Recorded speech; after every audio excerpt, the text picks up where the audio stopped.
Iko-convert na bilang Kadiwa store sa mga dating NFA rental o retail outlets. At ayon sa Department of Agriculture, ibebenta rin doon ang murang NFA rice. May unang balita si Bernadette Reyes. Puno pa rin ang maraming warehouse ng National Food Authority kahit pwede nang ibenta ang laman nito dahil sa dineklarang food security emergency. Sa mas murang 33 hanggang 35 pesos kada kilo na sana sila maibebenta.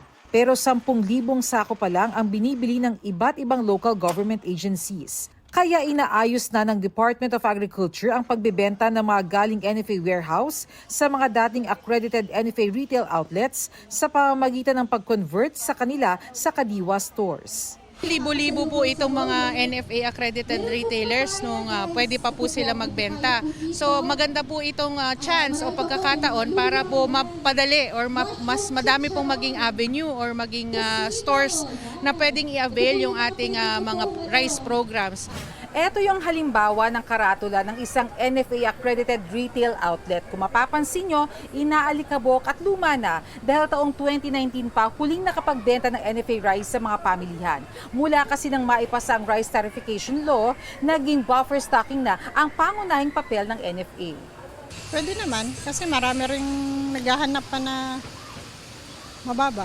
Dati nung may NFA stations dito sa Pasig Mega Market, marami pong pumipila.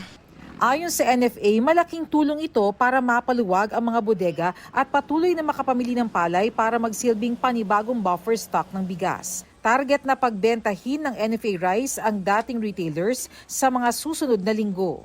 Ang target natin na makapag-release ng 500,000 bags in a month, siguro kahit kalahati nun marirelease natin. Pwede ring magbenta ang mga dating NFA retailer ng 29 pesos per kilong bigas para sa vulnerable sectors tulad ng 4Ps, senior citizens, PWDs at solo parents. Malaking tulong, ma'am. Maganda sana po yun. Para medyo bumaba lang ang bilihin.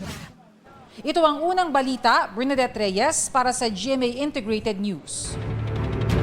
Igan, mauna ka sa mga balita, mag-subscribe na sa GMA Integrated News sa YouTube para sa iba't ibang ulat sa ating bansa.